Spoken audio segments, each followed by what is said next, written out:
Өздеріңізге белгілі, біздің президент жуырда 5-ші құрылтайда сөз сөйлеп, соның ішінде конституциялық реформа туралы мәселе көтерді.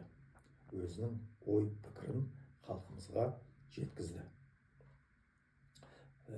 Енді мен өзім жалпы реформаны, конституциялық реформаны қолдаймын. Бірақ азамат ретінде өзімнің мынау қауіптенетін кейбір жағдайларым бар, осымен бөлісейін деген. Ең бірінші, президент және оның жанында вице-президент лауазымы. Енді бірінші менің қауіптенетінім мына 47-ші қазіргі конституцияның 47-ші бабының 2-ші бөлімінде жазылған, что біздің президент, республиканың президенті тек қана мемлекетке опасыздық жасаған жағдайда жауап береді. Ал вице-президент мемлекетке опасыздық жасаса, тек қана осы жағдаймен жауап бере ме? Әлде басқа, оның иммунитеті, басқа қылмыстардан иммунитеті бола ма? Осыны ашып көрсетуіміз керек.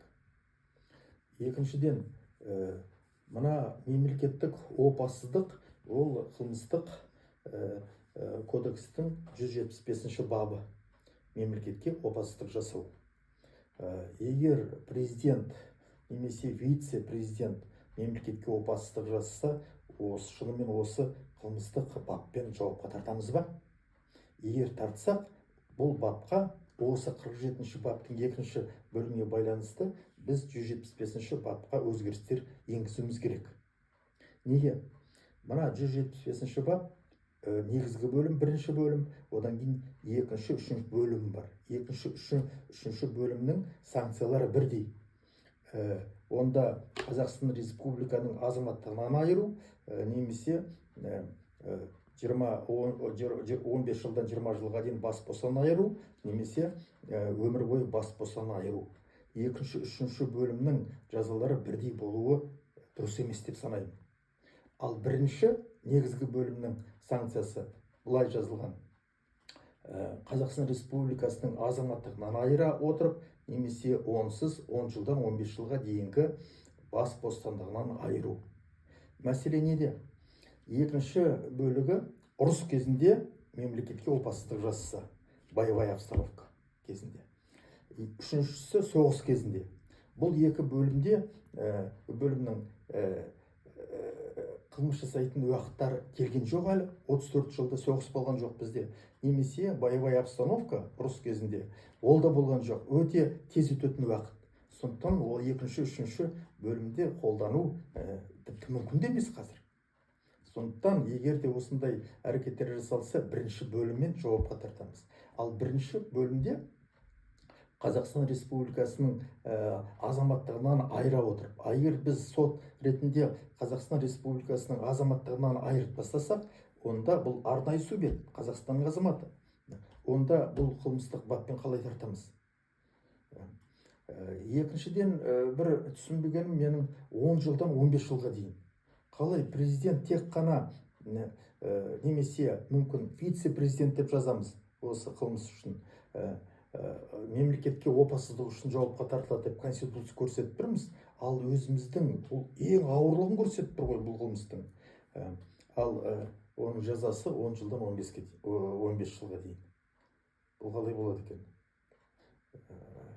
Мен ойлаймын, бұл кодекске 15 жылдан 20 жылға дейін, немесе өмір бойы бас бостандығынан айыру деп біз өзгеріс енгізуіміз керек 175-ші бапқа. Енді мына вице-президент, оның міндеттері мына халықаралық басқа мемлекеттермен байланыс жасау, біздің президенттің мына тапсырмасы бойынша, мынау ішкі елімізде мына үш билікпен байланыс жасау, одан кейін мынау саяси партиялармен, қоғамдық бірлестіктермен, яғни вице-президент ылғи халықтың алдында, ол аз ғана уақытта халықтың алдына шығып қызметін көрсетіп, өзіне абырой атақ, мына сенім, халықтың сеніміне кіреді, авторитет ұлғаяды. Енді бізде айтып жатыр, оны тағайындаған кезде президент тағайындайды, мына құрылтайдың келісімімен. Ал қызметтен президент алады өзінің жарлығымен. Жақсы, бірақ та бұл жарты жыл, 1 жыл, 2 жыл, 3 жылда жаңағы өзіне абырой атақ елдің алдында. Бұл өзі де жұмыстан өзі қалауы бойынша шығып, бірақ та осы уақытта абыройымен ана партиялармен жаңағы келісіп, аужаласып, немесе басқа мемлекеттермен, олардың уәкілдерімен, немесе мынау бірлестіктермен, олигархтармен жаңағы билікке таласып, осындай бір әрекеттер жасаса не істейміз? Ел бүлінеді. Ондай жағдайлар болды ғой. Мына Ресейде мынау Александр Рудской Ельцин келіп, Борис Николаевич алып келіп қойған 3 жылдан кейін ба, жаңағы өзіне қарсы шапты ғой, билікке таласып. Осындай жағдай бізде болса не істейміз? Сондықтан мен ойлаймын, мына вице-президенттің мына осындай әрекеттерден сақтау үшін біз осындай бір әрекеттер жасаса, қандай да бір механизм қарсы қолдануымыз керек. Тіпті қылмыстық кодексте бап қарастыруымыз керек.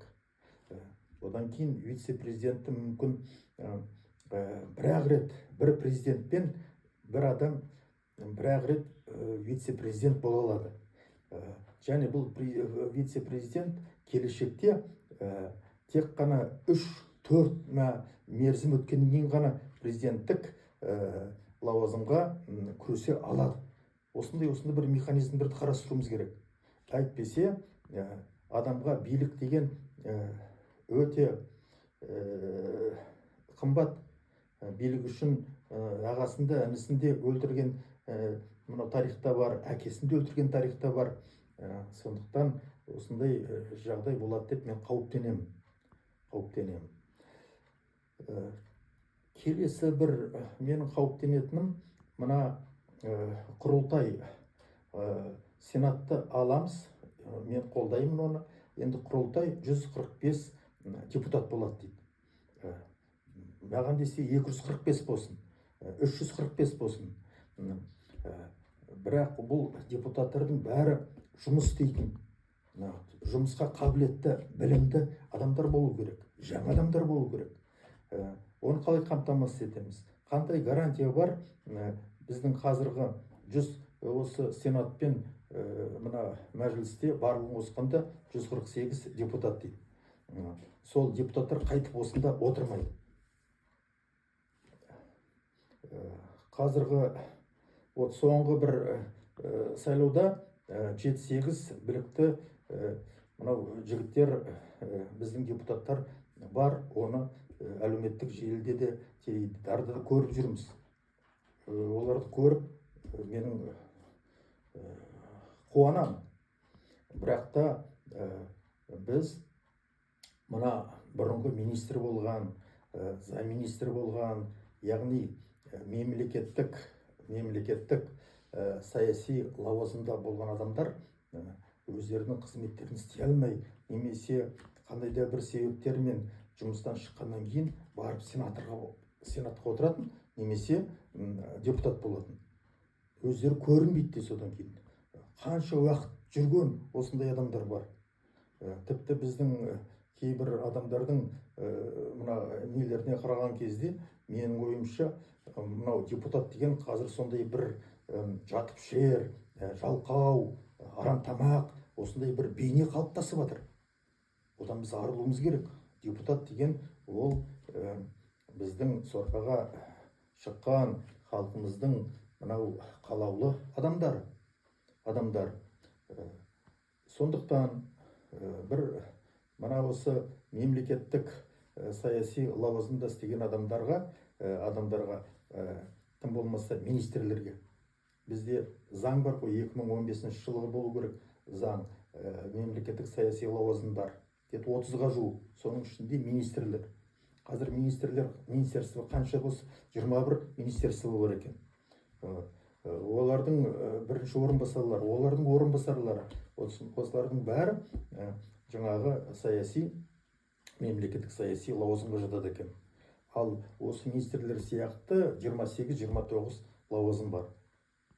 Осыларды бұлар кісілер жұмыс істеді, көрсетті, енді орындарын депутаттыққа, мынау біздің құрылтайға ауыстыруға жол бермеуіміз керек. Оны біз 34 жылы көрдік. Менің айтатыным, мына 71-ші бап қылмыстық кодексте мынау ескіру мерзіміне байланысты қылмыстық жауаптылықтан босату. Ол туралы мен бір әңгіме айтқанмын, ролигім бар. Бұнда бізге 6-шы бөлігінде осы баптың ескіру мерзімге кімдерге қолданылмайды. Бұнда жазғанда үйіп төгіп жазыппыз.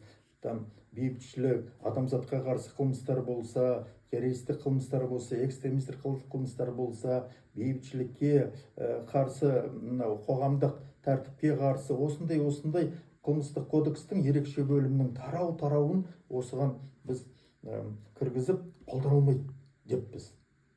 Оның бәрін алып тастау керек. Заңгер көрсетті бізде 2 жыл, 5 жыл, 10 жыл, 15 жыл. Ал енді осы 6-шы формулировкаға менің қосатыным қолданылмайды. Қандай адамдарға? Саяси, мемлекеттік саяси лауазымда істеген адамдарға қолданылмайды. Яғни бұл кісі министр, замминистр жұмыстан кеткеннен кейін ол депутат бола алмайды.